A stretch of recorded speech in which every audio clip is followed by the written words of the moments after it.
Hey folks, Slater here once again. Hope you guys can see me well and hear me. I hope you guys have been staying cool out there. It has been really warm here in Georgia. The weather has been up crazy. The heat, we've been having a heat wave. But anyway folks, I hope you're doing well. Hope you're all doing good out there today. Sorry. I opened my blinds, but it's really too sunny. And I'm sorry about the way the quality looks. I'm not going to open my blinds or anything. But anyway, continuing my Batman marathon. Now that we're reviewing the live-action Batman reviews, last weekend I finished the Batman 60 show, talking about the third season, and reviewing Batman the movie, which are on my channel now.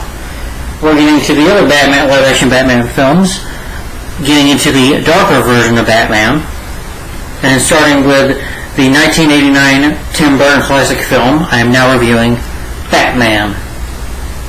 Yes. Which came out in 1989 and is directed by Tim Burton.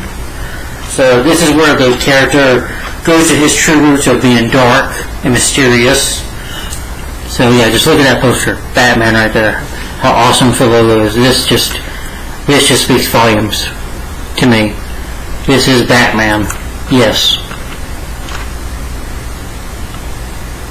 Just a great poster there for the movie. Yeah. But anyway, we're talking about how the movie got made and stuff, so there's a lot to talk about in this video, so we'll go ahead and get to this review, okay? And it will be in-depth review, so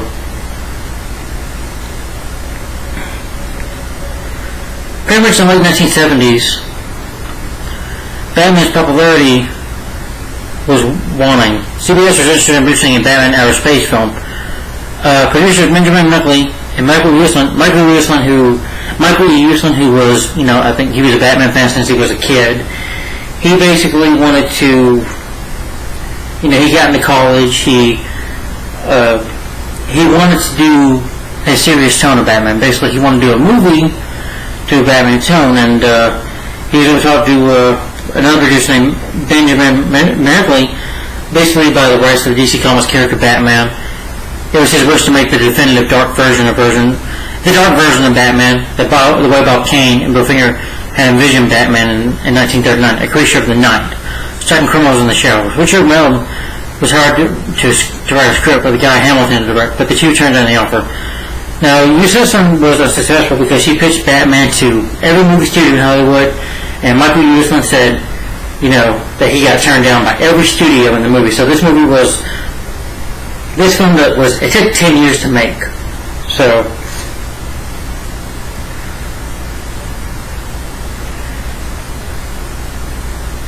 they wanted the film to be similar to the campy 60s version, but again, they didn't want that.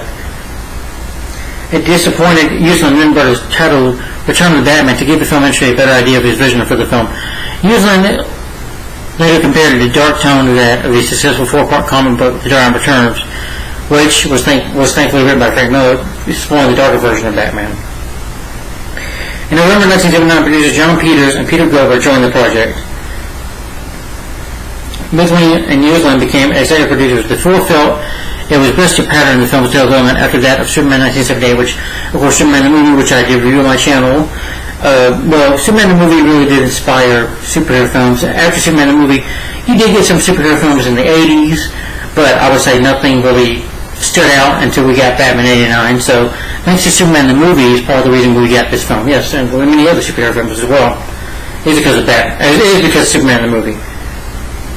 Uslan, Mickley, and Glover pitched at Batman Universe Studios pictures, but the studio turned it down. Though no movie studios were yet involved, the project was announced with a budget of $15 million. In July 1980, at the Comic Art Convention in New York, Warner Brothers, the studio behind the successful Superman film franchise, decided to also set and produce Batman.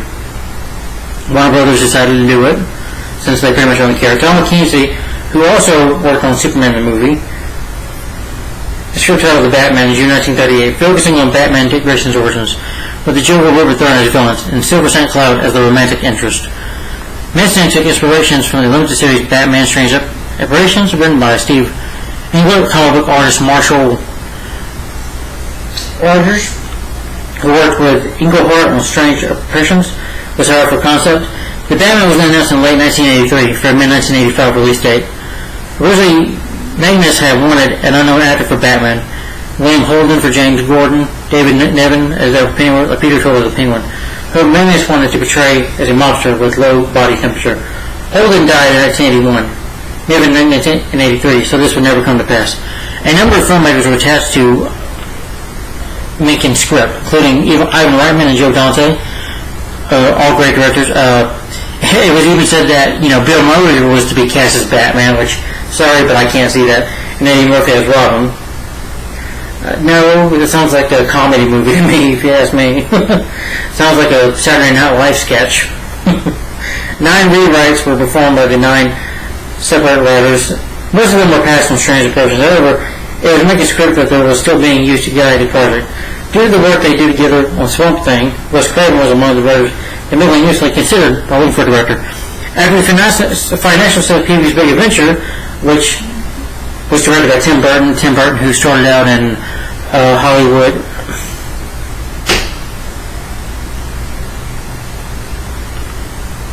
Sorry, damn webcam. Sorry about that. But, Tim Burton had worked for Disney. I think that's where he got the idea to do Nightmare Before Christmas. He did the little cartoon called Frankie Weenie, or whatever you want to call it. I forget. But yes, Disney didn't want to do his dark stuff. And some of Burton, Tim Burton was gothic, dark and gothic, so he was definitely right for Batman. Thankfully, Pee-wee's Big Adventure, he said that was an easy job for him. And of course, the studio didn't want to hire him yet because they got faith in him, but they let him do Beetlejuice first, which starred Michael Keaton. And of course, Beetlejuice was successful, made money at the box office, so Burton did get the job, was hired on to direct Batman. Burton had been girlfriend Julie Dixon with a new 30-page treatment. Filming the previous script of Manson was campy. The success of the genre turns to the graphic novel that rekindled Warner Brothers' interest in the film adaptation. Burton was intentionally not a comic book fan, but he was impressed by the dark and serious tone found in both The Dark Knight Returns and The Killing Joke. So pretty much Tim Burton even says that he can relate to the character. His Batman is dark and mysterious and likes to remain in the shadows. Warner Brothers enlisted the aid of Engelbert to write a new treatment in March 1986. Like Man's script, it was based on his own operations, included Silver St. Cloud and Dick Grayson and River Thorne as a cameo appearance by the Penguin. Warner Brothers was impressed, but Engelhart felt there were too many characters. He removed the Penguin and Dick Grayson. I'm thankful they didn't have Robin. You didn't need Robin in this film yet. Burton approached Sam Hamm, a comic book fan, to write the screenplay. Hamm decided not to use an origin story, feeling that the flashbacks would be more suitable and that, unlocking the mystery, would become part of the storyline, which is cool. I'm glad they went with that. He reasoned, you totally destroyed credibility if you showed a little process by which Bruce Wayne becomes Batman. Hamm replaced Silver St. Cloud with Vicky Vale and Rupert Thorne with his own creation, Carl Grissom. He completed the script on October 1986, which is a murder Dick Grayson to cameo rather than a supporting character. One scene in Hamm's script had a young James Gordon on duty night of the murder of Bruce Wayne's parents. When Hamm's script was rewritten, the scene was deleted, which sucks. I'll talk about that later. But anyway, Warner Brothers was less willing to move forward on development, despite their enthusiasm for Hamm's script was bootlegged in comic book stores. Batman was finally given the green light to compress.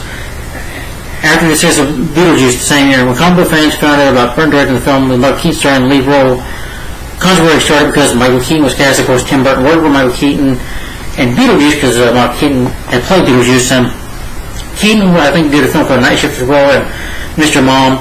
And he was known, it was controversial because people said, oh no, Mr. Mom is Batman? What? They're like, oh, this is going to be the Batman 60 show. Oh, this is going to be a comedy. Silly again. And people, I guess back then, were worried about that, so that's why they were complaining. But a lot of people over the years probably complained about actors playing Batman. But they did get surprised by Keaton's performance, I'm sure. Sorry, this camera just drove me crazy.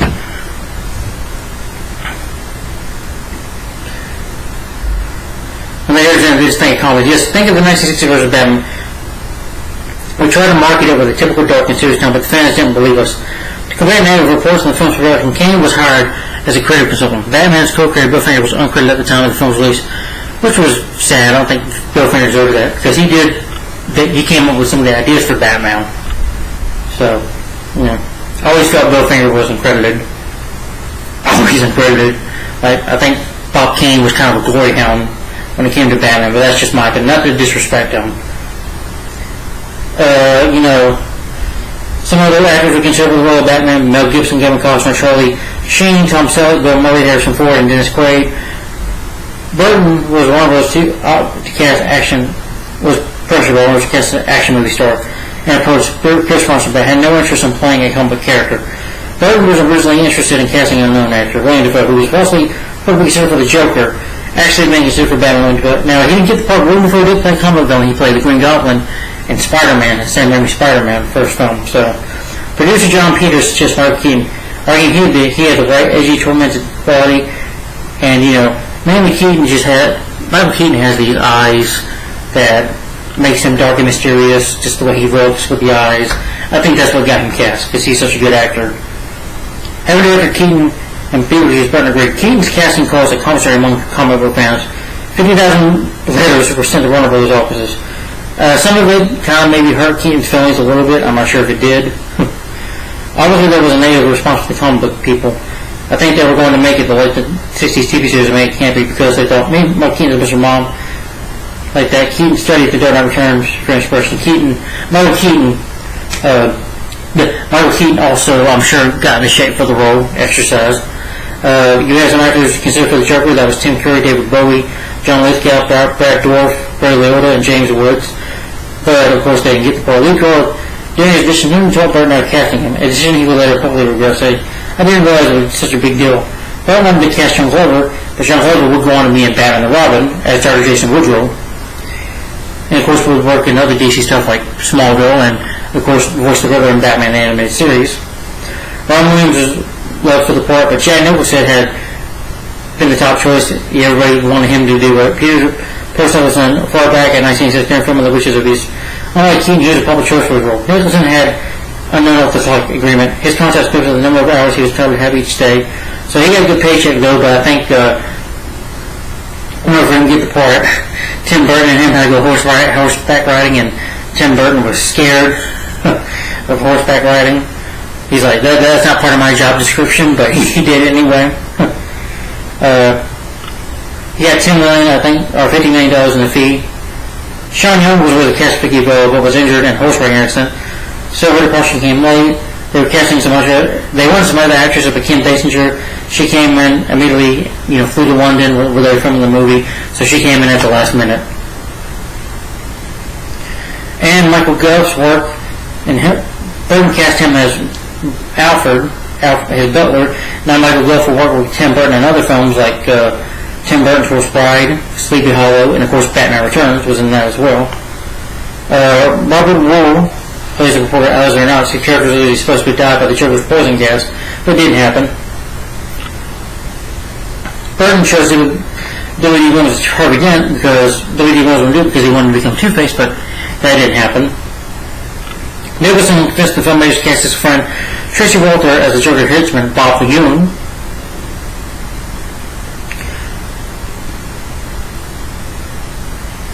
The rest of the casting, well, we'll get to that, was Pat Hingle, Jerry Hall, and Lee Wallace. Burton had been impressed with the design of Neil Jordan's The Company Wolf, but was unable to hire his production designer for Beetlejuice.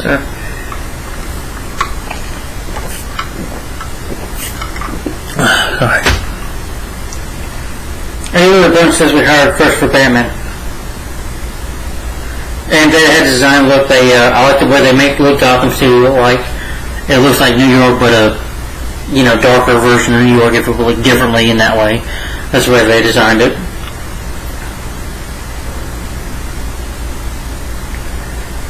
Nicholson's makeup appliances were sculpted and applied by Nick Dolan. Of course, they worked on creating a Batmobile as well. Derek Meddings, they worked as visual effects supervisor. Derek Meddings, he did work for Superman the movie, and of course Batman. Some of the James Bond films.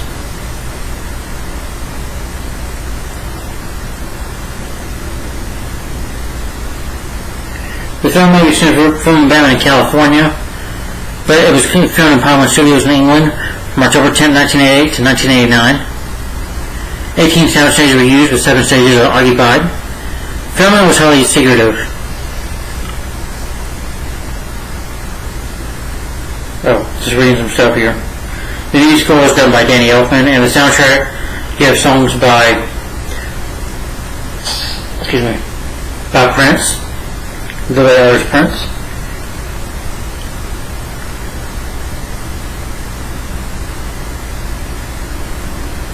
I'll be turning my fan on here, y'all, in a bit. I'll try to speak up.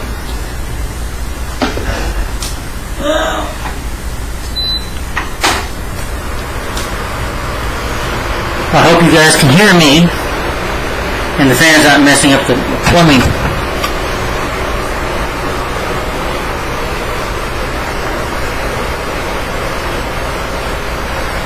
Alright, to move my fan a little bit.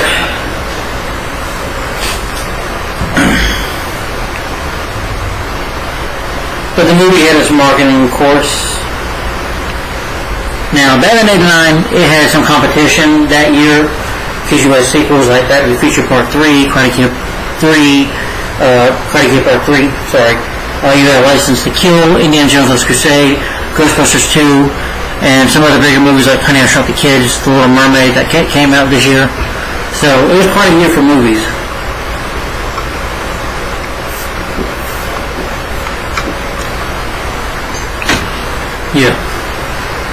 Yeah, it was quite a year for movies, for films.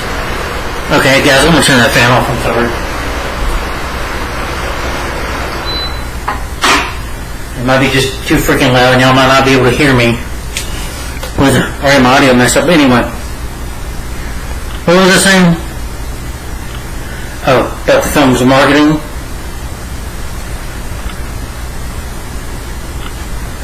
Yeah, I nearly forget what I was talking about. But anyway, with Batman being made and everything, that the marketing of the film was crazy. Oh, yeah, it was a popular film that came out, but Batman 89 really trumped the box office that year. You know, it pretty much wiped out the competition. Because every big films, like I said, came out that year, but Batman 89 had such high marketing. You had a Taco Bell commercial with Batman cups. You had a cookie commercial. I think Batman, you know, it was like you know, a Batman cookie or something like that. You had a Diet Coke commercial, you know, with Michael Gough as Alfred in the commercial. You drinking Diet Coke. Yeah, and you had toy commercials. You had a video game for the movie, and people were dressed up like Batman and stuff. You had billboards. The Batman logo was everywhere back then. You couldn't escape the movie then because the marketing was insane for this film. You know, this is not only how you market a movie, but the poster was great. I think that's what intrigued it. And the premiere, I think, was crazy. A lot of people camped out just to see the movie. Or some people would even, back then, would just go see the movie, because you didn't have YouTube or anything, complete with trailer. They wanted to see the teaser trailer for Batman, so they would go pay for a movie that they're not going to see, just see the trailer of Batman, the teaser trailer or whatever, and leave. So that's interesting to hear, that this movie was just insane back then.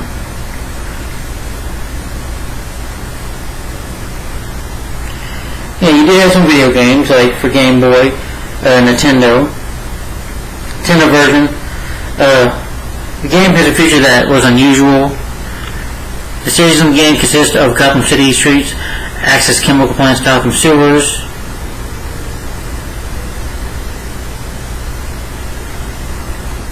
Batman Sega Genesis, where you would of course use the Batarang, the Batwing. You would of course fight Joker's goons and fight Joker himself. Now I can't talk much about the game because I've never played that version of Batman, but you know, Sega Genesis and Nintendo were big men on movies for playing video games, but in the game you get to play Batman, of course, like I said, beat up bad guys, kind of a beat 'em up game. And of course having to take on the Joker.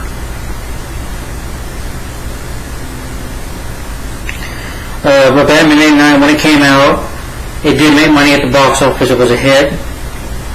And because of it, you know, you got sequels that were Batman Returns, Batman and Robin, but Batman and Robin was considered a failure, so you got a reboot in 2005, Batman Begins, the Chris Nolan trilogy. And now we have Ben Affleck as Batman in some of the movies. Batman vs. Superman Dawn of Justice and Justice League, and he was in the Suicide Squad movie for only 2 scenes. And of course we also had The Batman, which came out this year starring Robert Pattinson. So, yeah. But anyway, the film was directed by Tim Burton, screenplay by Sam Hamm, Warren Signey,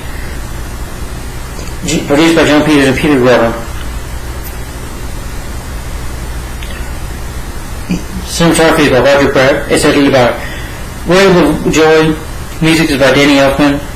It's distributed by Warner Brothers.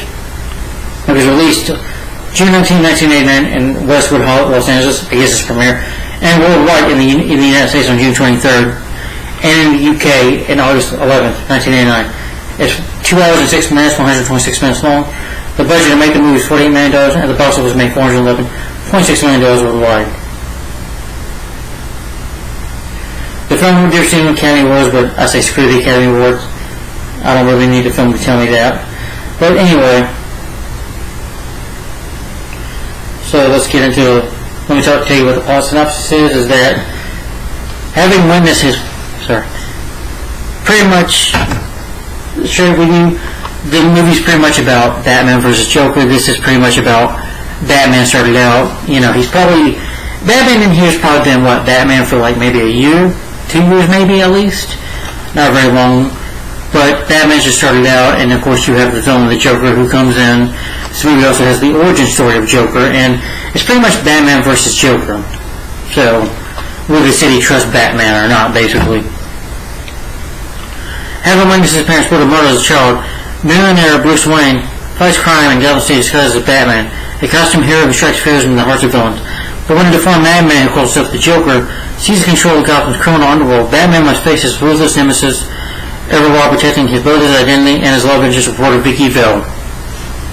So pretty much that's the plot in a nutshell for you. And of course, like I said, it's a Batman vs. Joker story, but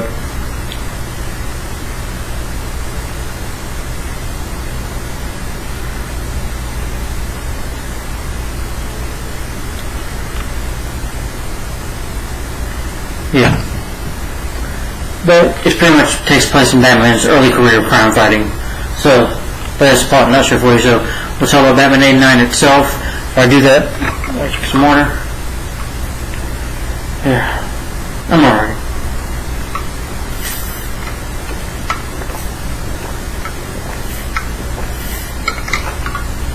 Well, it's June. Gotta get used to the heat. If I feel like I need water, y'all, I might just go out here and get some. Just in case if I need it, just to let you know. But alright.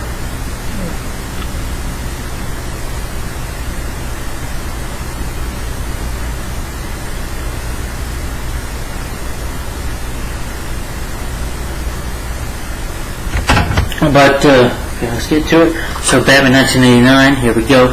So the film starts off with the opening credits, and again it's by Danny Elfman. Da da da da da da da da. And Batman, da da da da. Yeah. As I can think of it, it's classic music. Danny Elfman, in my opinion, his score for the Batman is the best. I'm sorry, it's better than Nelly Goldfull's and Hans Zimmer, in my opinion, and a lot more memorable, and just it fits the character like a glove. I didn't grow up with this movie. I was probably 13 or 14 when I saw it, but it was on my grandma's house the first time I seen this movie, and had the movie on VHS. Used to watch it at her house a couple times, and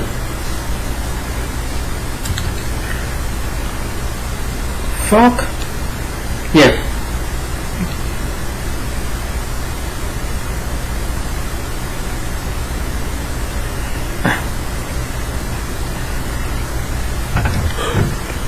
But after the opening credits, you see Gotham City, and I said, Gotham City just looks fantastic. I've heard people say it before, Gotham City is a character within itself. It looks amazing. I like the way Gotham City. It doesn't look like Chicago. It looks like a city, an actual Gotham City, a very nice set, and very believable. That's why I like Burton, because he's got an imagination. He knows that it's fantasy. That Batman doesn't work as realism, in my opinion. But anyway, you have this family, this father and mother with their son, First of all, this movie had me fooled because I thought it was actually the origin of Batman. I thought it was, Thomas and Martha Wayne and little Bruce and young Bruce Wayne, but it wasn't. But, they're walking, they're trying to get a cab. You have this older lady kind of trying to flirt with the son, a prostitute, I guess, and the more he gets away from him, he's like, Harold, do you know we're going? Carol, can we get a taxi? I'm trying to get a taxi, and he can't get it. So they go back in the streets and they run these criminals. He says, hey, mister, you can have a dog. Come on, what dog? You English? You don't speak English? You're deaf? And of course his partner in crime knocks the guy out, knocks the dad out, and points down at them and robs and says, lady, do the kid a favor, don't scream. And she does scream, and then we have this awesome shot of Batman just looking over and then just turning around, and then these criminals are talking about what their plans are about the rob. I was like, hey, an American Spirit film, don't we film without it? And it's like, man, I don't like it up here. After what happened to Johnny Gubbs, or whatever, it's like, Johnny Gubbs, whatever his name is, he fell and got hurt, but not, fell off the building, and no big loss. And it's like, but I have the Bat guy, the Batman. The Bat, for these stories, as they talk about Batman flies down slowly, sneaking up behind him, you see him with his cape flying down behind him, and ooh, that still gives me chills. Just him coming down.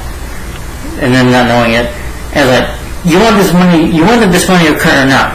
So shut up. And then they hear footsteps and they turn around, and Batman just, opens his cape, fly down at them, and they just decide to run. They can't break. So the guy shoots Batman. Batman gets up and they're like, what do we do now? They're terrified of him. Batman kicks the one guy, and the guy that, was not scared of Batman at first just screams in fear, but Batman doesn't even chase the guy. Screw chasing him. Gets the batarang, throws it at the guy, and gets it on his legs. He's like, man, don't kill me, man. It's a classic thing. He's like, don't kill me. He's like, Batman's like, I'm not going to kill you. I want you to tell your friends about me. Who are you? And he pulls his, I'm Batman. I can't do well with Keaton when he says I'm Batman. I'm like, yeah, you are Batman. Then pushes him over, and then you just have that awesome music and Batman jump down, and the guy just seeing Batman was like, and he's like, yeah. And then you find out the city's punching its 200th anniversary. You have the mayor and Commissioner Gordon talking. Bruce Wayne's not there, of course, because he's Batman. But anyway, they're talking about they want to take care of the crime. They want to, we have Harvey Dent, District Attorney Harvey Dent, whose goal is to end crime in Gotham City. You have Jack Napier, who, I forgot to even say the name of the cast. No, I already said the name of the cast, but like I said, Joker does have an origin story here.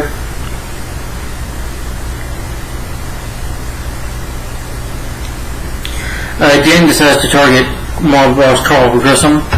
Then you have his right-hand man watching TV, that is Jack Napier, Jack Nicholson, when he says, we can make the city safe again for decent people, and Jack's like, decent people shouldn't live here. They'd be happier somewhere else.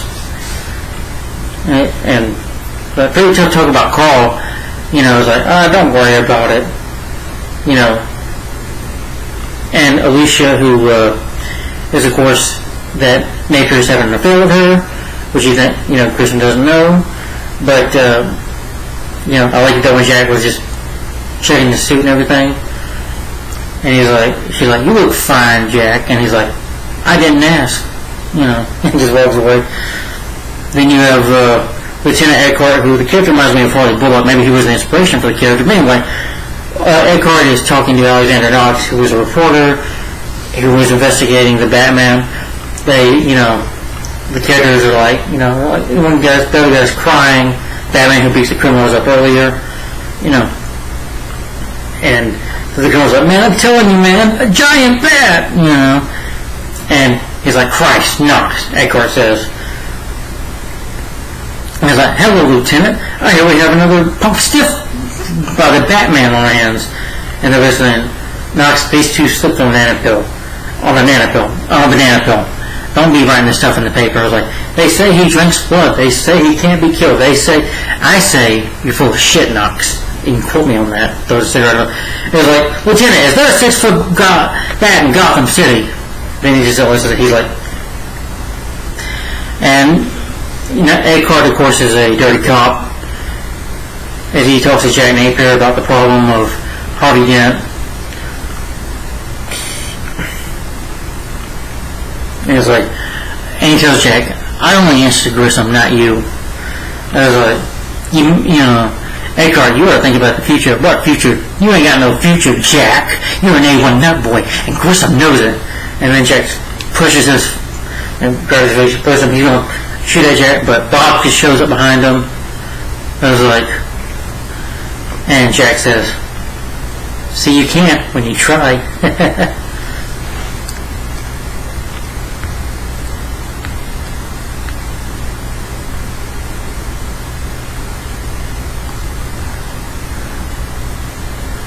Of course, Jack Napier is the second in command of Grissom.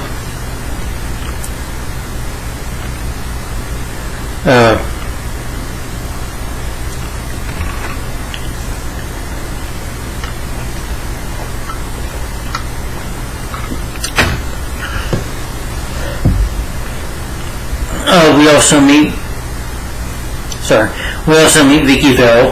Rather than like you see him in the office and people are teasing him about the Batman not being real, and one of them show a picture of a bat. You know, it says Bob Kane also, so maybe that's like a little nod to Bob Kane, you know, the creator of Batman. And Alexander was like, what a dick. And then he sees Vicky Vale. He's like, I'm reading your stuff. He's like, I'm reading yours. And he's like, Vicky Vale. Oh, I heard. She said that she's in Gotham City for the wildlife and mainly about that. So she believes his story about the Batman and wants to help him investigate it. They talk about going to Bruce Wayne's party.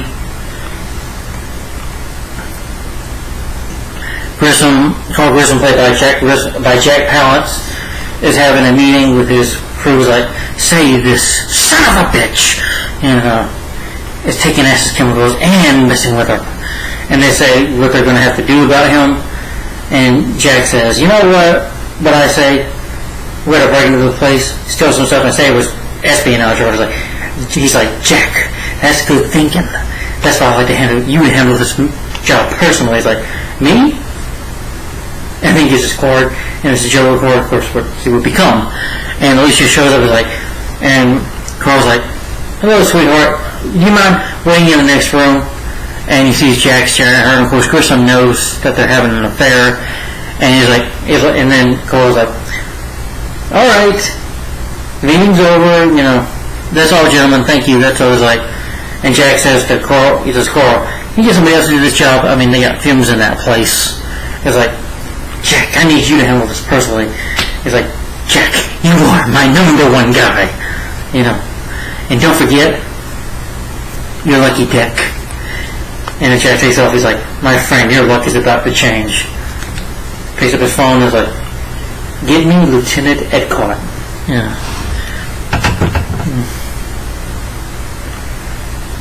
And of course decide to get revenge on him by making him go to access chemicals to search for these documents and destroy them. But of course Napier realizes his fate. But we have this party that gets going by Bruce Wayne. Now, people are complaining about Michael Keaton's Bruce Wayne, but I do see him as a Bruce Wayne that's not uncomfortable in his skin. But he does throw parties, and I like it when Vicky Vale is trying to meet Bruce Wayne. She eventually does, but she doesn't know who he is. So she, taps on my shoulder and is like, excuse me, can you tell me which one of these guys is Bruce Wayne? He's like, I'm not really sure. And I like when Bruce Wayne is watching, because Alfred's there, chaperoning and being a butler, serving people, Bruce is staring at Vicky, because he's attracted to friends of people, puts a cigarette down, and Alfred picks it up, puts a drink down, Alfred picks it up. Alexander tries to talk to Commissioner Gordon. Well, Gordon, he knows about Batman, but would arrest him and doesn't trust him. See, the city here doesn't trust Batman, because he's a vigilante. They don't really even know that he exists. But all of a sudden, Gordon, tries to talk to Harvey Dent and the mayor says no comment. But Gordon gets told by one of his men about Eckhart trying to hunt Jack Napier to get to Carl Grissom so they can arrest him.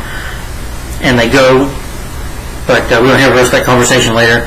Because Bruce Wayne follows Vicky and out to his room where he's brought some stuff, and he's just following them. He's like, it's Japanese. He's like, this statue, like, how do you know that? Because I bought it in Japan. He's like, oh, Bruce Wayne.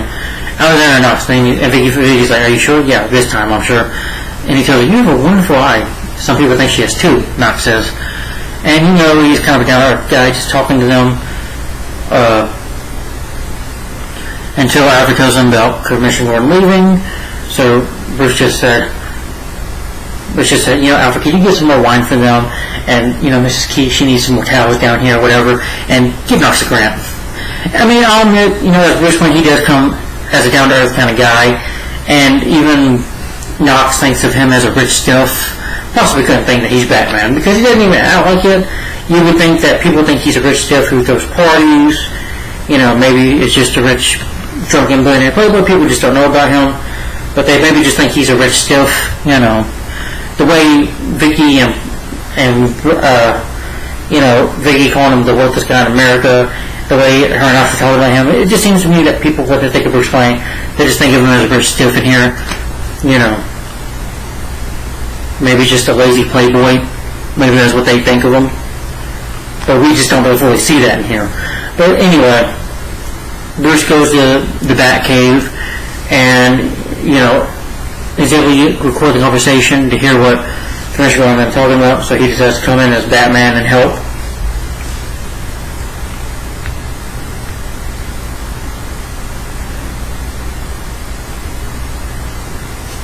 Eventually, when Napier realizes this is a trap, him and his men get into the fight with the cops. Napier runs up the catwalks, runs up the stairs, trying to find an exit, trying to get out. He starts messing with the machines and stuff, starts, grabs an axe, hits one of the chemicals or whatever, to distract the cops from getting him.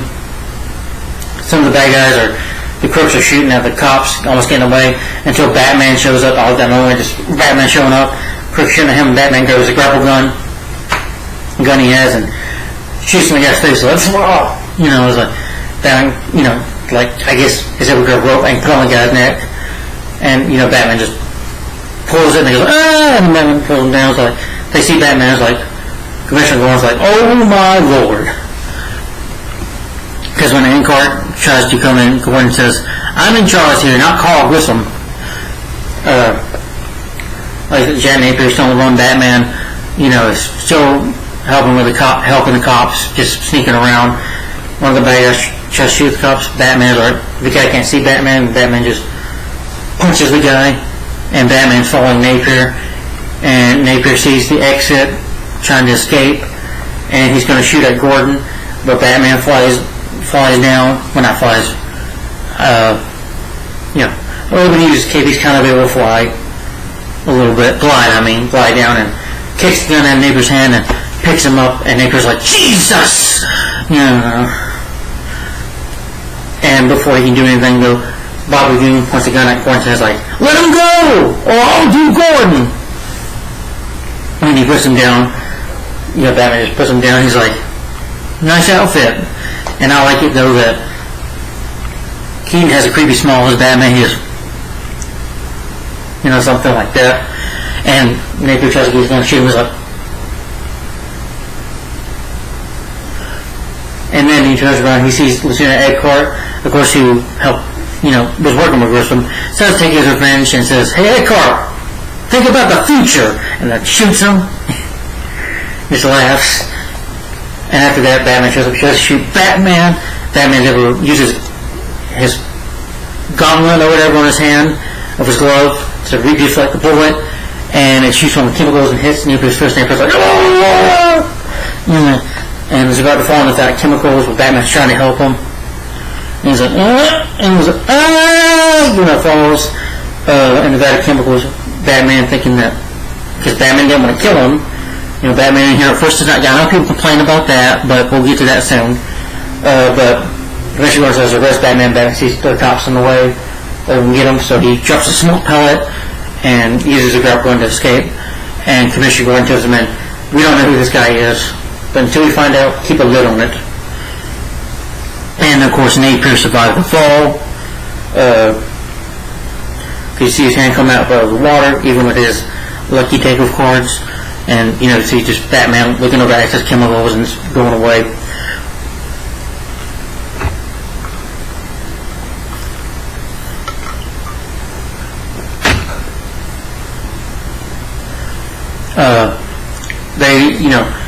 Knox and Vicky are talking about, how did Napier fall into the system. They're trying to find out Batman has a pattern of his crimes that he follows. How he's able to do it, because you can tell that, Batman fights crime a lot. And again, this is movies basically, like I said, kind of like the start of Batman, so the Joker here is pretty much the first villain he has to deal with. Yeah. So people complain and say, we don't get it for Batman in this movie. Well, it's for a reason. Say, like, as Tim Burton says, he likes to remain in the shadows. But anyway, sorry. But Vicky goes on a date with Bruce at his house. They eat dinner on this big table. It's like maybe 40 inches of a table. I don't know. But he's like, how's the soup? She's like, I'm sorry? The soup, how is it? And, she can't barely talk. She's like, could you pass the salt? He's like, sure. And he's like, you like eating here? He's like, matter of fact, I don't think I've been in this room. And she made herself, and I thought that was funny. And, Alfred is telling embarrassing stories about Bruce to Vicky. And, Alfred goes to bed. Bruce and Vicky talk about family. She tells about her son. It's like, well, Alfred is my family. I couldn't find my socks without him. And I do think they have good chemistry here. Eventually they get drunk and they, sleep together. But I know I used to think Batman was sleeping upside down too. Bruce was sleeping up. But Vicky wakes up, and sees Bruce kind of just, like on a scale or whatever, laying upside down. He's not working out. He's sleeping like a bat. Kind of like this. Sleeping like a bat, which I thought was pretty cool. It's like he's comfortable sleeping that way. Then you have Napier, who goes to a doctor about his face, and he says, mirror! Gives him the mirror. He sees his face of the Joker, which we don't see. You see him, laughing and breaking the mirror, running out, and decides to go get his revenge on Carl Grissom. And then Carl Grissom, who thinks nothing, Napier's dead, that he don't deal with him anymore. Then, Joker walks in, and he's like, is that you, Sugar Plums? Yeah, Sugar Plums, it's me. Jack, thank God you're alive. I heard you've been fried. Is that what you heard? You set me up over a woman. A woman! You must be insane. He's nervous. Christmas nervous. Tries to walk back and get guns. It's just like, don't bother. Your wife won't be worth spit. I've been dead once already. It's very liberating. You can think of it as therapy. And he's like, Jack, maybe we can cut a deal. Christmas says, and Joker says, Jack is dead, my friend. You can call me Joker.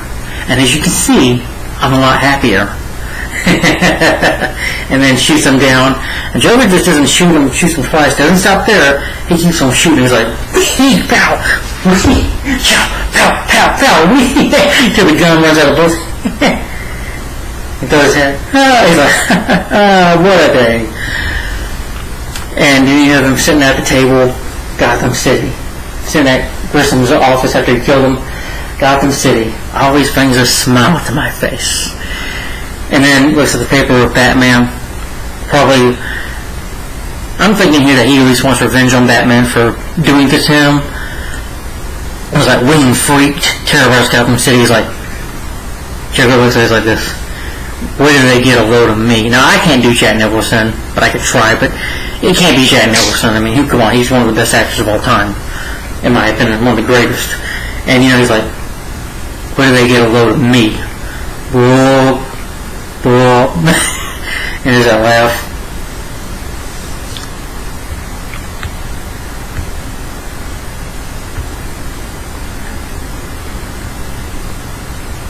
You have, Bruce and Vicky getting up in the morning after sleeping together, telling about what go on more dates or something like that, just to hang out more. Bruce tells her he's going out of town for a business meeting, that he's just too busy. She's like, okay, well, we'll go when you get back. Like, okay. And she's like, Alfred, I'll see you later when you guys get back. He's like, back, Miss Bell, we're going to be here. And she finds out that Bruce just lied to her. Joker, who sees Alice, goes like, honey, you'll never believe what happened to me today. And she passes out her seeing his face, and Joker's just drinking his wine.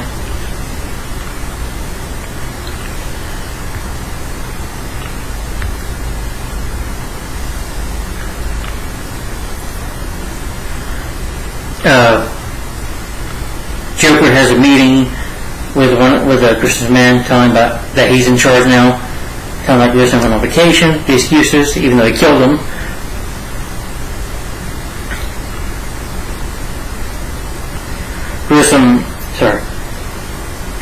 Not Grissom. And what's for that stupid grin? And Joker like, life's been good to me. And he was like, the guy's name is Tony says, what if we say no? And Joker's like, well, Tony, nobody wants a war. If we can't do business, we'll just shake hands. And he's like, yeah?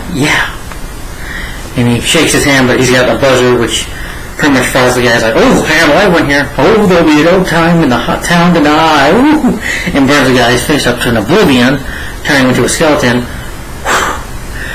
And he's like, yeah. And one of the guys says, Joker, you're crazy. And I was like, have you ever heard the healing power of laughter? Now get him out of here! Now get out of here and think it over.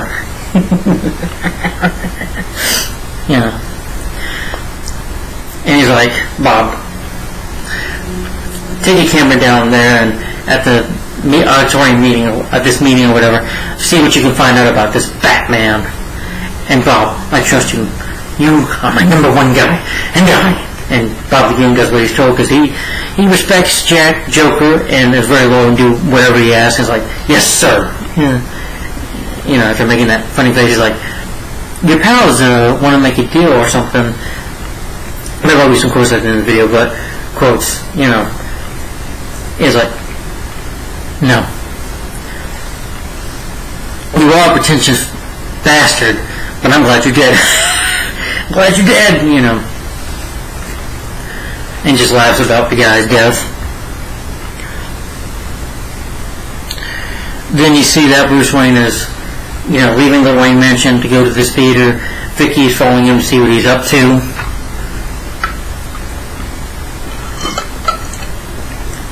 She just finds him very mysterious. And you see Bruce, and it's very good, like I said, music by Danny Elfman is so good here, good in the whole movie, but Bruce with his sunglasses on, just, you see him put these flowers at this theater, and just this look on his face, because this is where his parents were murdered, this is why he became Batman, but again, he's a mysterious character. Bruce goes to the hotel meeting, talking about, one of the gang mobsters talking about he's going to take over Grissom's businesses. Joker's men are, dressed up as moms. Bruce Wayne's watching. One of the moms walks up to Bruce and just, and it's a legitimate business, and Joker's like, it is legitimate. I was there, I saw the handwriting. And he's like, and he signed it in his own blood with a pen. And Joker's like, hello, Benny, it's your Uncle Bingo. Time to pay the check, and then he stabs the guy with the pen. And he's like, the pen is truly mightier than the sword. And then gonna shoot men, and then Bruce Wayne just doesn't get down. Bruce Wayne just gets shot and doesn't care. Just watches Joker and his Jack Napier, and just stands to watch him. And then Joker's like looking. Joker just waves you by, and he's like, "What is Vicky doing there?" And Bruce comes to Alfred, talking about, I feel there's a certain lift that waits when, Vicky is here, when Miss Bell's here. He's like, Alfred, why don't you marry her? I was like, I think that's out of the question, Mr. Wayne. I was like, I don't know when. If not now, or something like that. And he tells Alfred, I found out Jack Napier's still alive. Can you give me some files on him, please? And he's like, Robert says, like, thank you. And he's like, Alfred, she is great, isn't she? Yes, sir. Even though Bruce does like Vicky, but again, the whole thing with being Batman can't really stop him, because again, you can say he spends all the time avoiding her, but he just doesn't really want a relationship, because being Batman is kind of like, it's just something he can't stop being. He can't stop putting on the mask and going after the criminals, and because again, when his parents were killed, it tells that psychology, in a way, you say he's messed up in the head, so that's why the reason he chooses to live his life, he doesn't really want to be in a relationship. But you can see that he could have a chance to have one, just doesn't know if he wants it or not.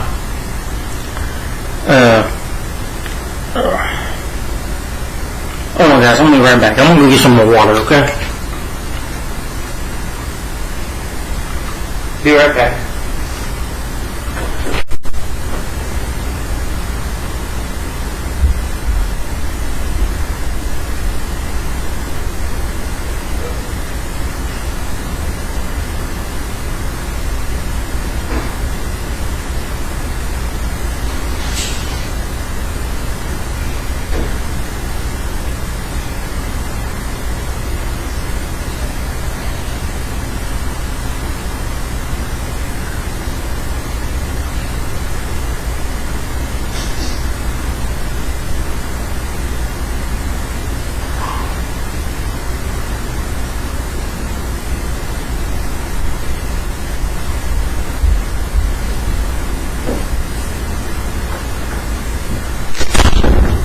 Hey guys, sorry about that.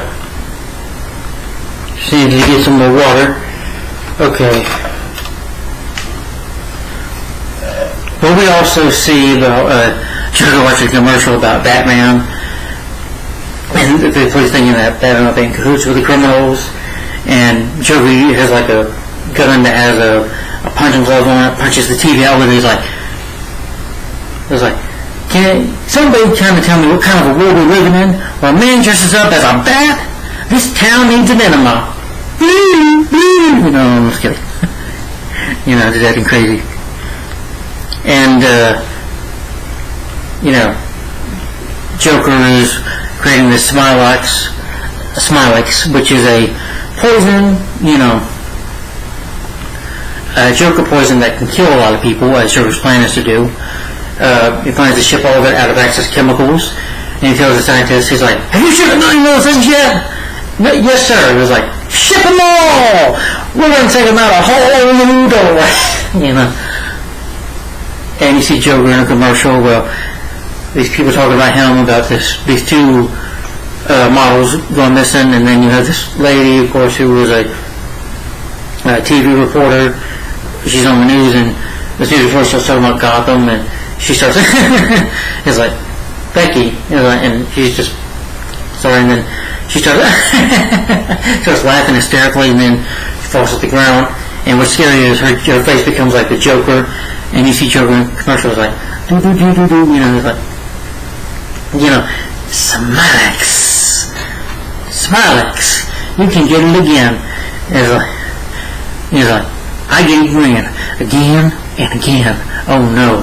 He's been using brand X. And he's like, those Ruby's lips, that red lipstick. Chances are, well, you bought them already. So remember, keep a happy, happy smile. And Bruce reads the profile that Alfred gives him about Jack Napier. Found out he's been having on mood swings. He's been a criminal all his life, basically. He joined the mob and assault with a deadly weapon when he was 15 years old. So he's always been a criminal. And, you know, Bruce is just trying to find out what he's up to now that he's become the Joker.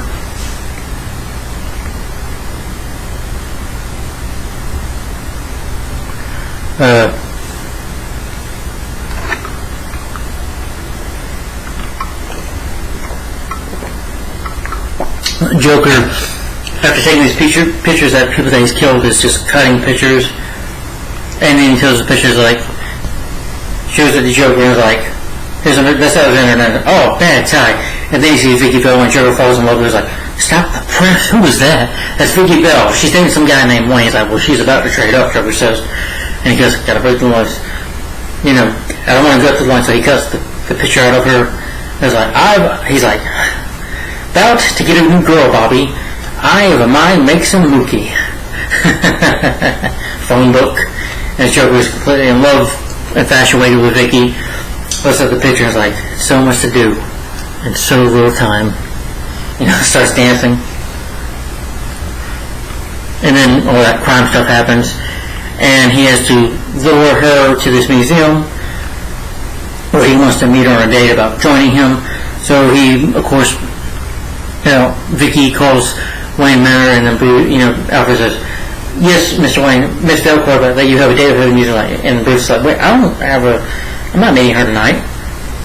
And as Vicky goes there, just waiting hours for Bruce, she gets this little present that has a mask in it, and it says, put this on right now. And Joker smiles, gasses on, Joker poison is going on, and he kills about 30 people here. Joker comes in and is like, you know, Joker and his crew come in and is like, gentlemen, let's broaden our minds. Plays the Prince music, party man. You know, they're just dancing, destroying the paintings. Touche. Bob is the one who destroyed one of them. Paintings. Joker was like, I kind of like this one, Bob. Leave it alone. And then, you know, sees Vicky go, you know, comes up to her and it's like, they play some kind of like cheesy romantic music. And she's like, you can take the mask off now, everything's okay. And he tells Vicky, like, I'm sure we can make you feel great today. And like, just fire up these candles. He was like, I'm meeting somebody who wants to see my work. So he looks at Vicky, he's like, crap. Ah, great, all the dead bodies. You give us a RT or something like that. I don't know what I'm saying. I'm just crazy here, folks. And he's like, tells her about that, sweetie. When I took that for a bath one day, I realized I'm following what I was destined to do. You know, I'm the world's first homicidal maniac artist. He's like, you are crazy. And he's like, what do you want? Vicky says, what do you want? My face on the $1 bill. You know. And she's like, and pretty much Alice he does something to her face that makes her wear a mask. It's like, Jack, you promised I see the paint. It's like, at least, you know, show why you wear the mask. And Vicky's freaked out, like, and she asks, Joker asks her about, what do you know about? She's like, I don't know anything about Batman. Oh, really? What about puffing my smoke? And she puts water in Joker's face, like, oh, I'm melting. And they're like, boo! You know, it just sees his makeup come off, and then next thing you know, Batman jumps out onto the window.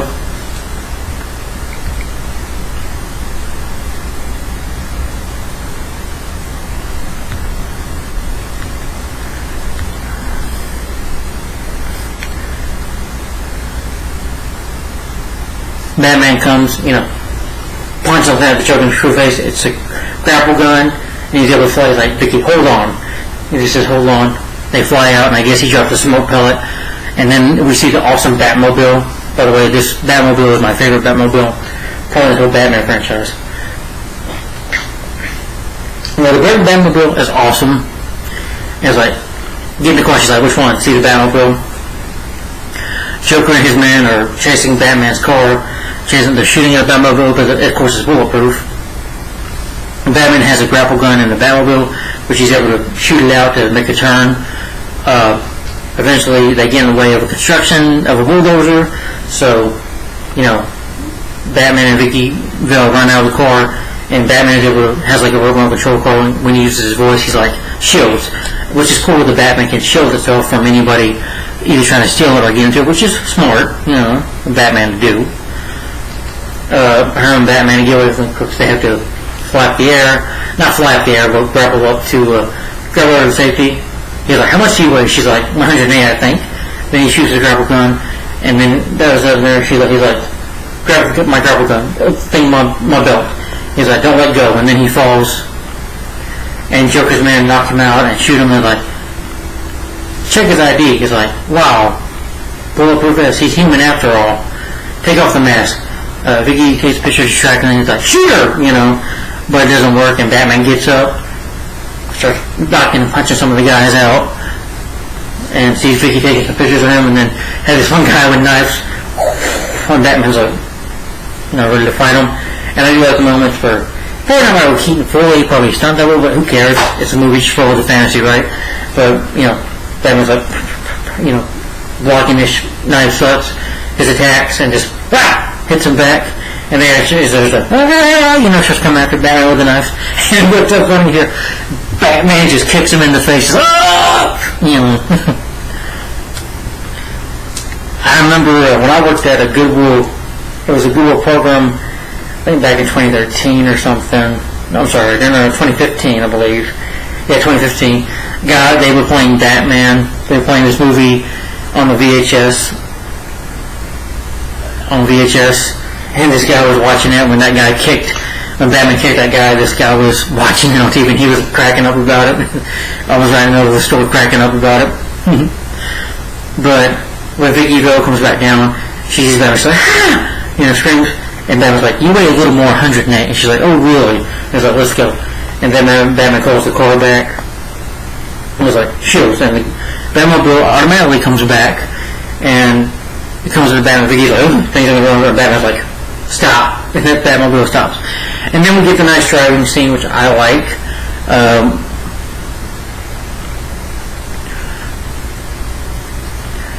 You have the Descendant, the mystery theme soundtrack.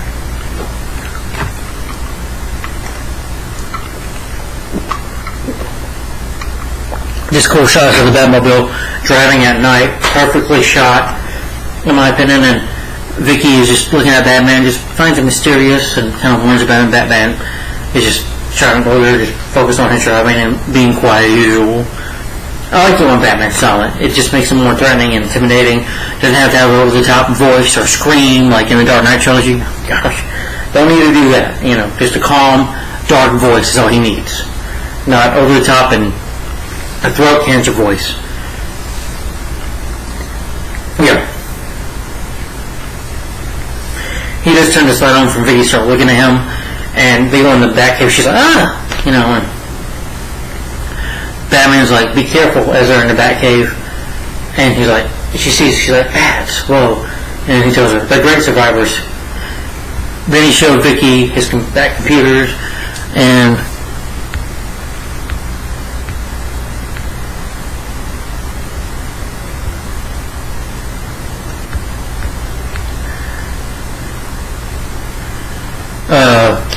I know Batman is a detective, was a good detective. You do see some detective work here, not a lot, but it's here. Batman finds out, I'm not related. Well, let's see. Finds out, how to avoid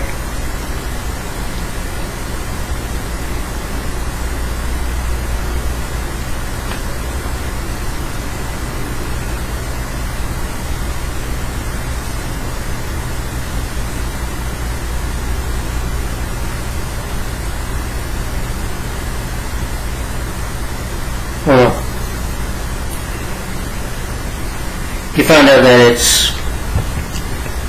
Batman's able to find out a cure for the Joker Smilex, for the gas, for the poison gas that's killing people. Whatever it is, if you mix it up in this, it's all mixed together. So Batman's able to find a cure for it to stop it. And pretty much he's able to, he tells Vicky, take that to the person. I might have trouble with that. I was like, why don't you just eat that yourself? He's like, some people say you're like the Joker, and like, he's psychotic. It was like, some people say the same thing about you, like, what people? Well, you're not normal, or he's like, it's actually not a normal world, is it? But Batman, she's like, you could have took that person, he's like, yeah, you pressed yourself. She's like, you're right, there's something I want, and then Batman takes the film. Because he doesn't mean the press or anything. So, Vicky wakes up, a call from Knox, talking about that she needs his help. They do have a few arguments here that her and Knox talk about, I thought you were my partner. I'm looking out for you. You're kind of making this personal with the whole thing with Bruce Wayne. She's like, really? and she's trying to find more about Bruce. But after that, Bruce is in the Batcave, and Bruce, Alfred tells him about, Vicky's a special girl. Maybe you should try telling her the truth, Master, Mr. Wayne. And Bruce does think about, since he does love her, he decides that maybe I can tell the truth, He tries to go to her apartment. Vicky is angry with him. He's like, you refused my call, you lied to me, and I slept with you. I can't believe I did that. She just goes on and on. Bruce is trying to talk to me. He's like, kind of just push her down. Not like, he doesn't hit her or anything. Just kind of gives her a push, like, look, you're a nice girl, and I like you a lot, but for right now, shut up. I have something I have to tell you. He's like, a normal person goes to work, takes the kids out, school. He's like, no. We obviously go said, oh my God, you're married. He's like, no, I'm not married. He's like, Vicky, I'm trying to tell you. He's like, it's okay if we try to tell you. He's like, I'm trying to say I'm Batman. Sorry for him to get out. Before the doorbell rings, and of course it's the Joker. And he's like, Joker's mad at her. It's like, you ran off with that sideshow. I wish I had a tragedy in my life. Alice, he has the message. She's like, she threw herself out of window. Although my speculation that he might have killed her because he wanted Vicky for himself. I wonder if Vicky, though, was the inspiration for Harley Quinn. I don't know, since Dr. Harley Quinn still had, blonde hair. But anyway, Joker's like, you can't make an omelet breaking a few eggs. And then pops in, he's like, he's like, then they see Bruce Wayne. He's like, Bruce comes up with this kind of like a bulletproof shield or whatever. And he's like, oh, Miss Phil, another chicken in the hen house. That'd be take my heart.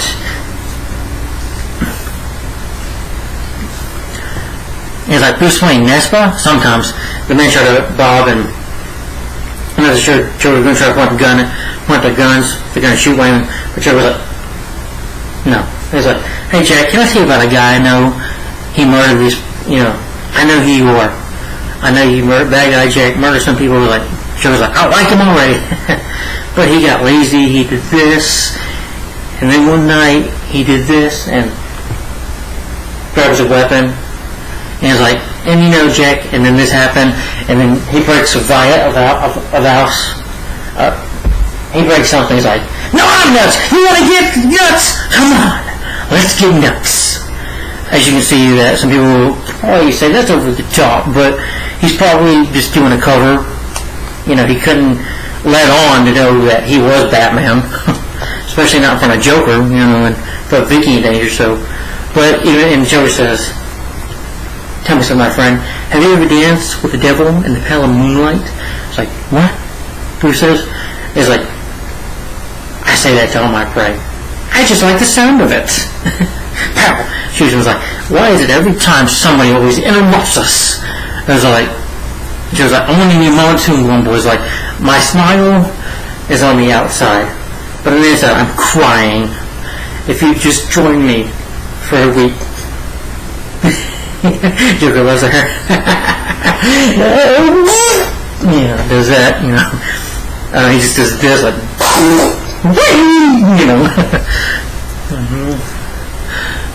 And Vicky opens the box that Joe gives her, and these flowers, it's the hand that does this. She's like, passes out. And, she tries to see if Bruce is there. Bruce, I think, tries to make a signal with that to give it to her, but Vicky and Knox find out, because more about Bruce, because he tells her, Val, I think your friend Wayne is really screwed up. They talk about the night his parents died. They see the picture of Bruce as 8 years old, and I think at that moment, I know people probably won't agree with me here, but I think at that moment she realizes that Bruce is Batman. Come on. She had to figure it there.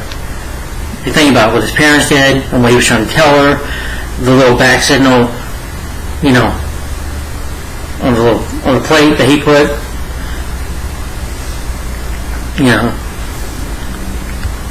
Bruce tells Alfred, Alfred gets ask Bruce for a copy of his parents' death certificate, papers on them, and Alfred's like, I really wish not to mourn lost friends and to move on, to mourn them, all their sons. I know people don't like Alfred here in this movie, but I like Alfred. I think Michael Gough is great. And here, Alfred just cares about Bruce, doesn't want Bruce to be Batman. He wants him to be happy. But again, he can't make the choice for Bruce to be Batman. And also I forgot to mention that Harvey Dent and, even the commissioner, they wanted to do the 200th anniversary. They postponed it because of what Joker's been doing. They can't find out what he's poisoning them until Batman helps him out. And then people can realize Batman, is he friend or foe? So the city still don't trust Batman because again, he's a vigilante and they don't know if he could be trusted.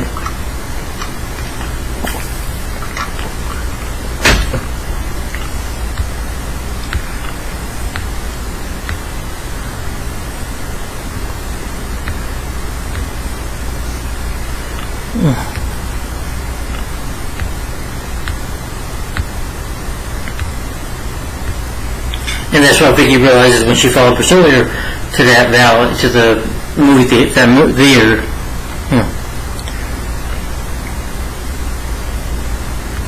You do see a picture, I think, of Jim Gordon there, but yeah, I'll get into all that later. I'm sorry.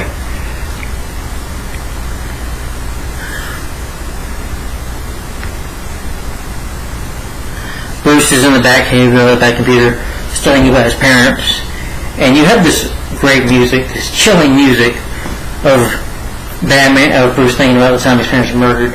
You see the, 8-year-old Bruce and his parents leaving the theater, eating popcorn, just smiling and all after having a good night. Then all of a sudden, they hear these two people singing behind them. They turn around, just look shocked on their face. And, then they see this crook out and standing out in the dark, watching them with a gun.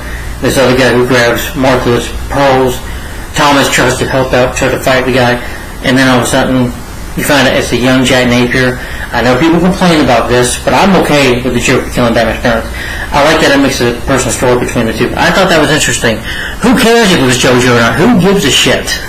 I don't care if it was him or not. Who cares who killed Batman's parents? It's a criminal. JoJo, Jack Joe, Jack Napier, Jack and Jill, he killed his parents. Who freaking gives a damn? I'm like, I think it's just stupid that people complain about it. I'm like, oh my god.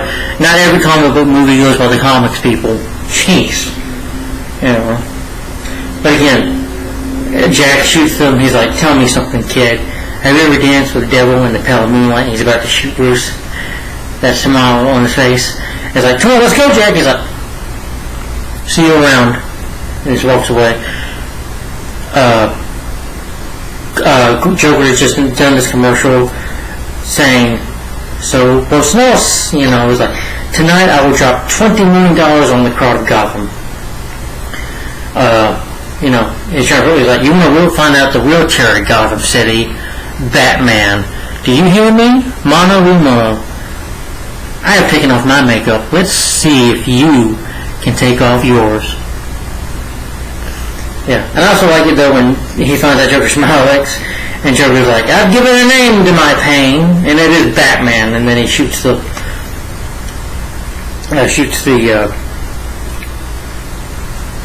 teeth. He's like, you must inflict to have pain, Bob, or something like that. He's like, we've got a flying mouse rat bat rodent to kill, and I want to clean my claws.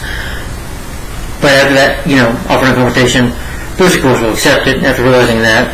Vicky comes in the Batcave. I know people complain about that, but like I said, my theory is she already found out that he's Batman and knows. Maybe she told Alfred, hey, let me in the Batcave, even though if Alfred called her, she probably already knew.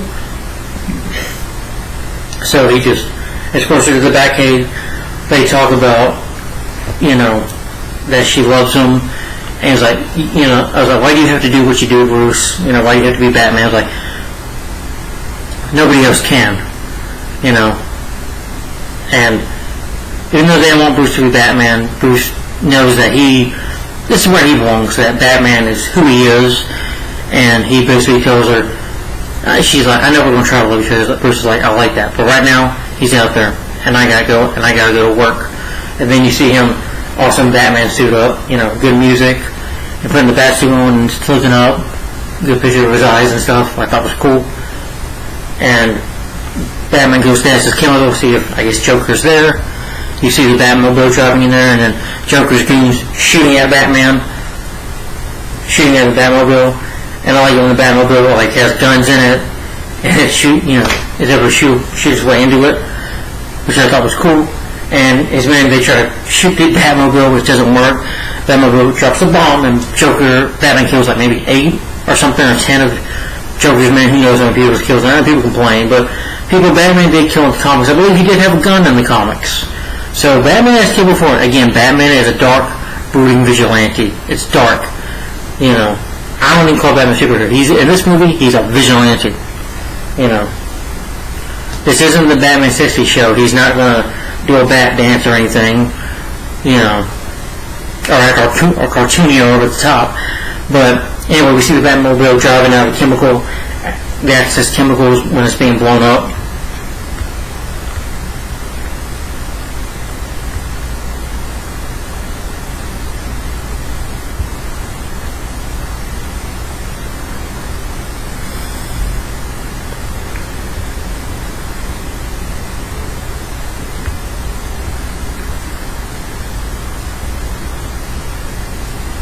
Of course, Joker plans to kill everybody in the city. Joker, you can't really say his plans. His plans are basically like himself. It's crazy and really would make no sense. Joker would just love to terrorize town and just loves to enjoy killing people. The way I would describe Joker as a character, he just loves to create chaos and terrorize people. So he really has no plans. He's really not a guy with a plan, if you think about it. But after the Batmobile comes back to Batman because he's able to have remote control of it, and he's like, "This is me, Junior Batman," and Batman looks up, he's an angry look at Joker's like, "Miss me, Batman?" But when he's by, and we have the climax here where Joker, is afraid any of the song Trust, or for instance, Joker's dancing, dancing and stuff, and throwing money at the people. And Batman is flying over with his Batwing. The Batwing looks really cool. Very well shot. I know they use miniatures a little bit in this film. Very excellent miniatures. At the end, Joker, when the song ends, Joker just he's like, hubba, who's giving you money? Who do you trust, me? I'm giving away free money. And where is the Batman? He's at home, watching his tights. Laughing while he does it.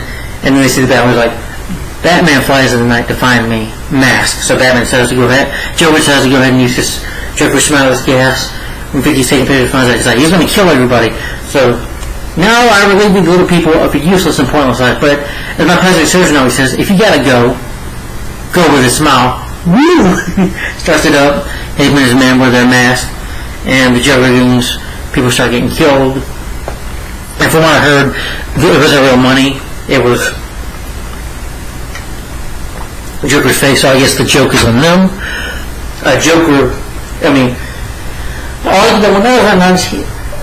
He's the comic relief in the movie, but he does, put a mask on and get, baseball bat starts hitting them a few times, which is decently enough. Vicky drives over, he jumps on the car to get away from the gas, and she backs up, he just bumps into a trash can, is passed out. And Batman grabs the balloons, is able to use the Batwing.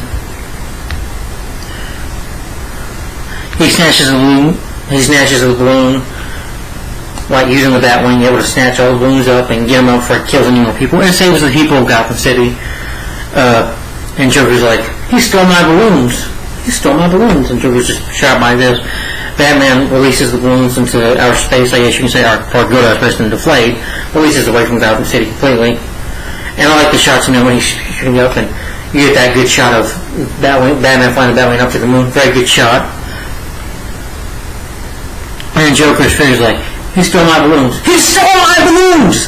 Why didn't someone tell me he had one of those things? He's like, Bob, gun. And Bob, just what he's told, gets his gun, and Joker, pow, shoots him. It's like, gonna need a moment or two alone, boys.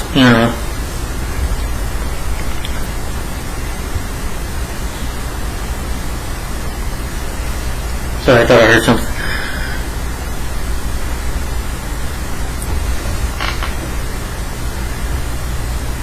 Sorry. Batman says to go have a stand-up with the Joker with Batwing. Uses bullets and missiles, starts shooting at it. Probably kill some of Joker's goons. And he misses Joker, so Joker's like, come to me, you gruesome-faced son of a bitch. Come and get me. And he's shooting at Joker, just aiming for him, and misses. Joker's like, my turn. Pulls out his gun. And the revolver's like, nearly this long. Joker's like, pow, shoots him. And the the Batwing crashes. Joker's like, and Vicky goes check if Batman, because of course she knows he's Bruce, if he's okay. And then Joker kidnaps her and is like, darling, I've got to get to you. I got to get you on the church at time. And he's like, make it an hour. Make it 5 minutes. Make it 10 minutes. 10 minutes. And Joker and Vicky go. This is where we have our climax. It's pretty much the old Gotham Cathedral, a church in a tower that's maybe 40 stories up high. Batman is not dazed, but Batman, you see blood on his face. Batman gets out of there. And again, he's all bloody up after getting into a crack with a Batwing, so he's a bit bruised up a bit. And Vicky Vale and Joker walk up to the cathedral.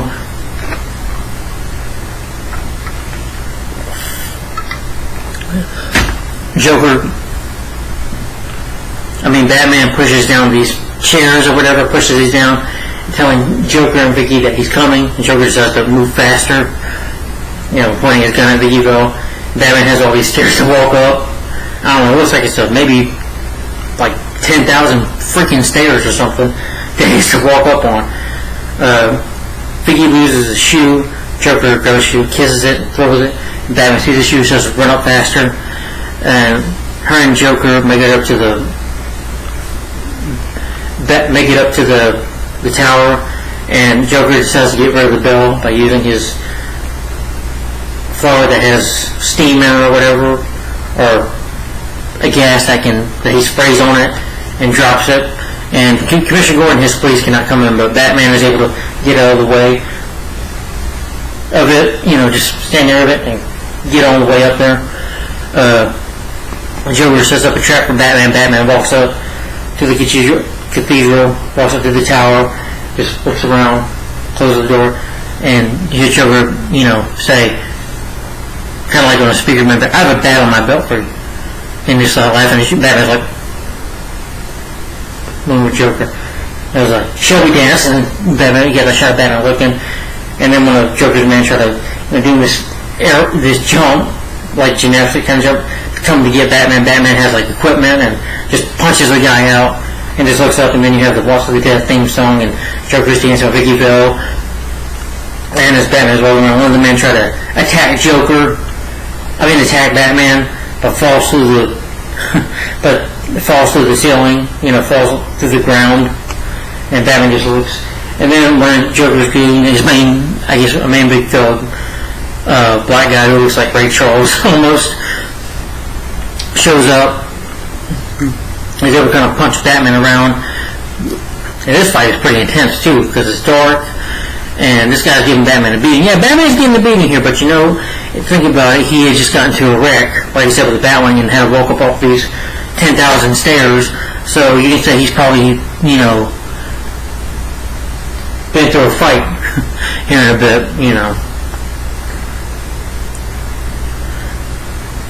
And this guy is pretty good and aggressive and pushes Batman. Batman tries to swing at him, but the guy, so Batman can jump on, he grabs Batman's chest and pushes him over, grabs up Batman, and they start fighting. He punches Batman. Batman's just taking these punches in the face, and he pushes Batman. Now, people will say, you can say he gets that into him, but the guy looks down, trying to see if he can see Batman, if he's dead or not, and Batman is able to go upside down, grab his leg, get his legs, and grab the guy right here, and hit his head on the bell and kills the guy by throwing down the 40 stories high. And he's able to get Joker now, and Joker's like, he's answering what he's saying, we're Beauty and the Beast.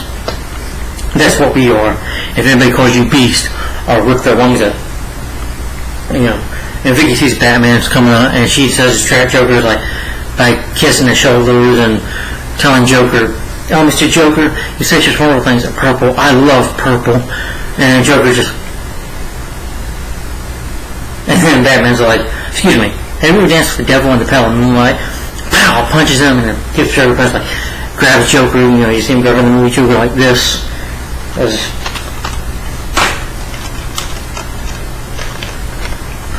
Grabs Joker like that. And he's like, "I'm gonna kill you.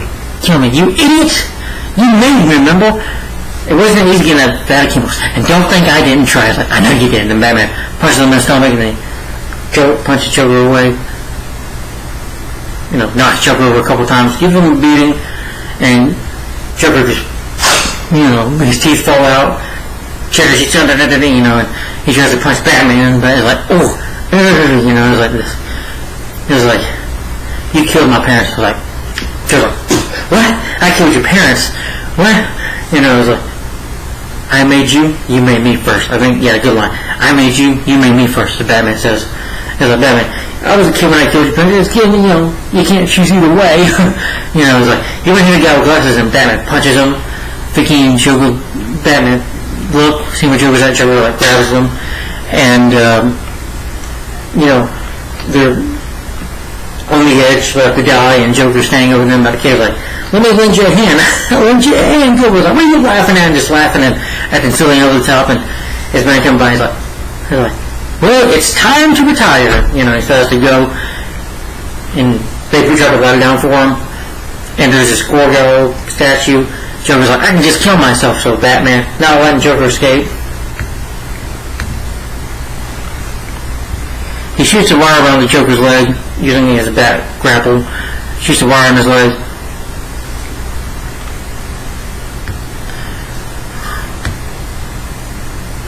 And he plummets. Basically, the Gorgo gets stuck, and the Gorgo falls, and Joker's like, about to die. And as he goes down the last floor, it's like this, falls to his death. And Vicky and Batman and Vicky are about to do the same until Batman uses a grapple gun, and they end up safe at the end. And the movie pretty much ends with Commissioner Gordon and Harvey Dent announcing about the back signal. Batman left us a note saying, where they find, Commissioner Gordon finds Joker's body, Joker just, they find his gas, which can, stop the smileless gas or whatever, and some of his men have been arrested. Batman leaves a note for them saying, "Anytime you need me, if the forces of evil shall rise again, call me. Let it shine in the sky," and call me. Like, "Professor, how do we call him?" And they show the back signal, and this is where we see the back signal at the end. And Vicky looks over it. She talks to Knox, but gives him a long goodbye. Maybe I'm going to leave Gotham City. And she's like, "Hey, Alfred." And he's like, "Miss Bell, the master said he might be a little late, since Bruce is now going to fulfill his destiny as Gotham City savior, protector, as Batman." Again, like I said, that's just who he's meant to be. And then you have, and she's like, "I'm not surprised." Then you have the ending song here, and the camera shoots up the building, and then at the end, you see Batman looking at the back signal. Yeah. And then that's the ending of the movie. That's Batman 89. Let me read some quotes.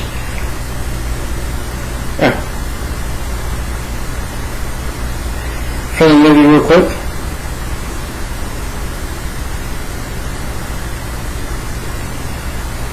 Then I'll talk about how I give my final opinion on the movie.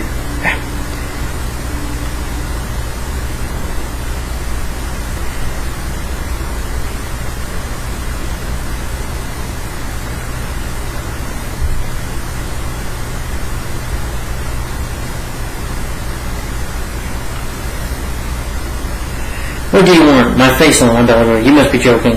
Do I look like I'm joking? Where does the author guy mention that line after Batman, saves Vicky from Joker from the first time in the museum? He's like, "Where does he get those wonderful toys?" Never ever Method Man Foo Bob. Batman can somebody tell me what kind of world we live in where a man dresses up as a bat get all of my press. Now, a lot of people think Nicolas Cage is the Joker. He's psychotic. Some people say the same about you. What people? You want to get nuts? Come on. Well, let's get nuts. Alright guys, well, I'm not going to read any more quotes here. I'm sorry, but it's getting warm too hot to sit here. So, I'm going to go ahead and give you my final opinion on Batman 89.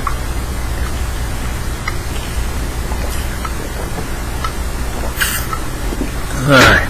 What can I say is, I love this movie. It is a classic in my opinion.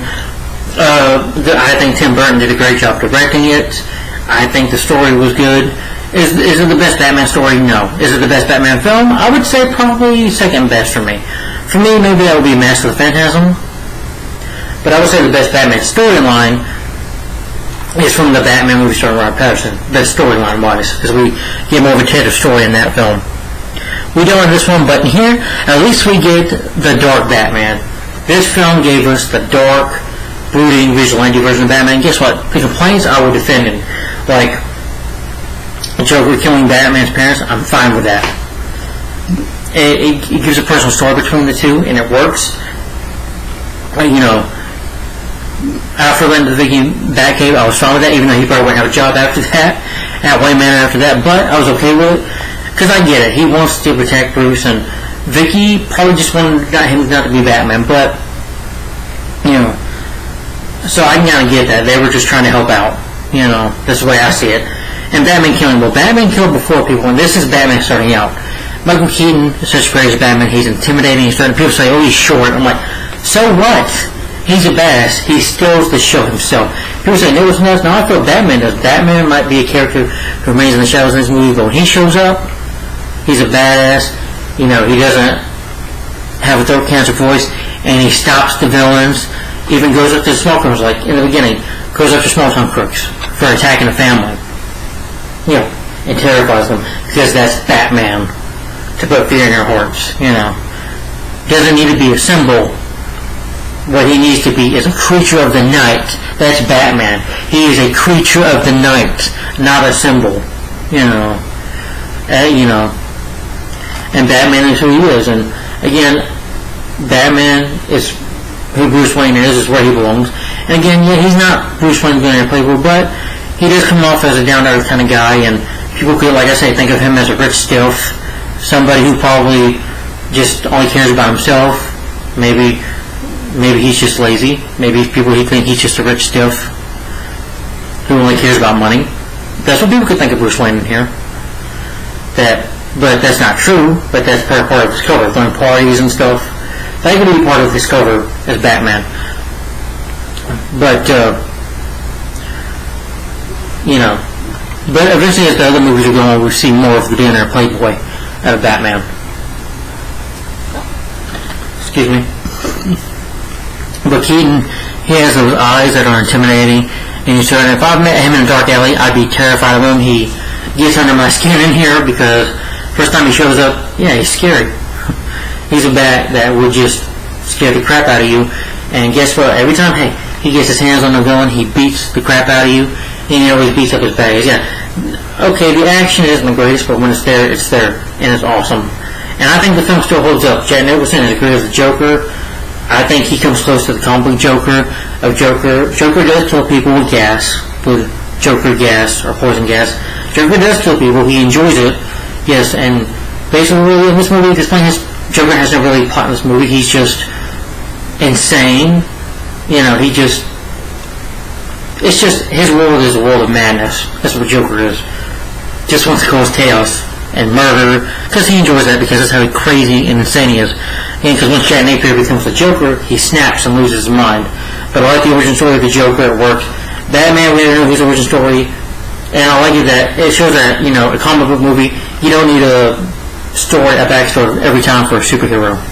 You can show it, but, you know, we don't need an origin story all the time for a superhero, and it works, you know, for this movie. Tim Burton, I think, did a great job directing. I know he himself doesn't like this movie, which is a shame. I guess because he had a lot of weight on the shoulders about this movie, because it's a big budget movie at the time. So, maybe was under pressure, maybe he felt like he didn't do good, which I disagree. I think he did a wonderful job. Burton, I think you gave us Batman. You gave us a great Batman. So yeah. The writing I think is good. I think the cinematography is nice. Gotham City looks great. It looks like a city, not Chicago. It looks like a real city, a real nice set. You know, it feels like a comic book, which a Batman movie should feel like a comic book movie. It's edited by Ray Leroy. The music score by Danny Elfman is fantastic. The editing is good. No shaky cam, no bad editing. You see what's going on. Music is by Danny Elfman. Danny Elfman does a great job. Just, you know. Da, da, da, da, da, you know. Da, da, da, da, da, da, da, you know. Every music score there is good. You know. And, you know, maybe it doesn't feel like it. Does not feel long. The pacing I thought was decent. The pacing I thought was pretty good in this movie. I didn't feel bored once. I thought the pacing went by smoothly. I get it. It's trying to tell a story. Superhero movies, sometimes the pacing can be a little slow. But this film, I thought the pacing was decent. It didn't bore me. I didn't feel like no scene went on for too long. It was entertaining all the way through. I had fun. It's enjoyable. It's a fun, entertaining Batman film. And because of it, I think we've had a lot of Batman movies over the years. So there'll be no Dark Knight trilogy without this. Or the Batman. Without this, or Batman animations, or any of the because of this. And also because of the Batman 60 show, but the 60 show led to this. And then that's what we saw the Batman stuff. And other superhero movies as well. Takes some inspiration, I'm sure, from this. In the 90s, because this came out in 1989, you had a lot of superhero films in the 90s that came out, you know, that took inspiration from Batman 89. So, you know, and because Batman 89 was a huge success at the time, and it really, you know, brought the darker version of Batman. That's what we got here. Now, my problems with the movie, I'll get to that real quick. I don't like what they do with Commissioner Gordon. I just felt he was underused. He could have done so much better with Gordon. I felt like Gordon just had nothing to do. He's got nothing to do at all in this movie. No friendship with Batman. I think there should have been a deeper connection with him and Batman. I think we should have seen a scene with him and Bruce Wayne. Bruce Wayne as an 8-year-old kid, him being at a car Bruce Wayne. I just think he could have done more of that. Gordon in these movies just has nothing to do. You know.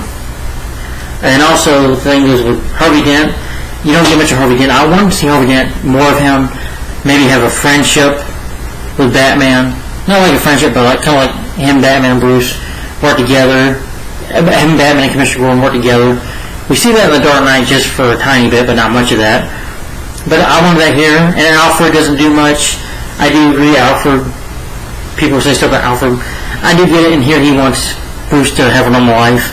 He just doesn't want Bruce to be Batman, which you can understand that, but I think he does come to terms with it at the end. But Alfred doesn't do much.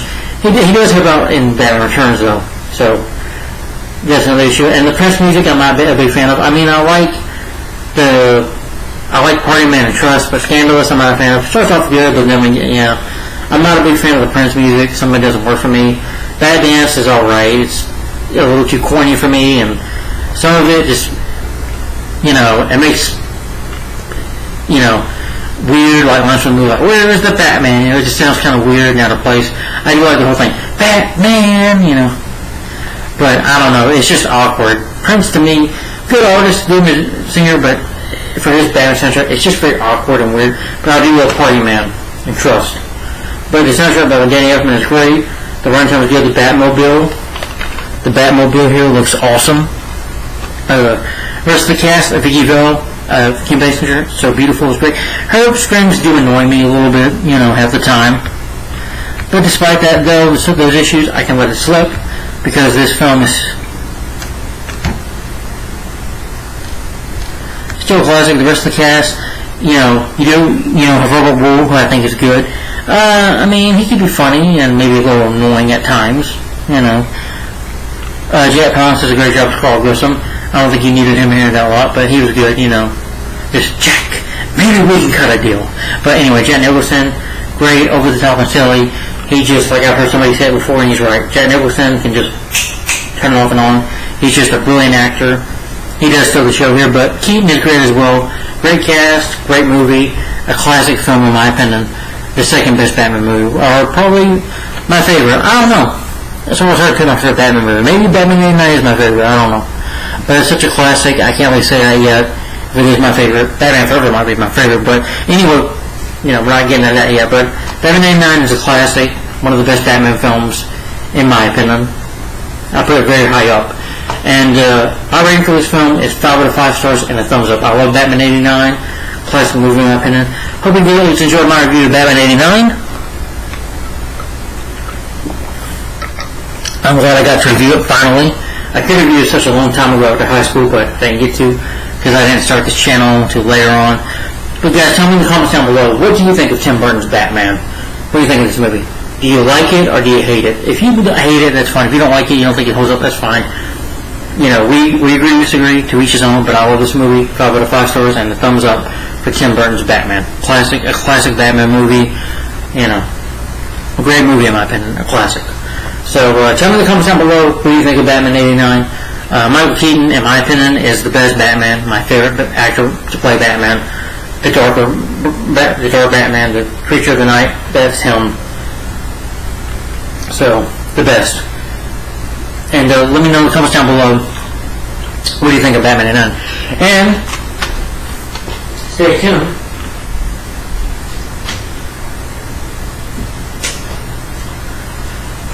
Stay tuned, because for the next Batman review, live-action Batman review, I'm reviewing the sequel to Batman 89, and that is, of course, the 1992, the film that came out in 1992, the underrated sequel, Batman Returns. So, Batman Returns is next.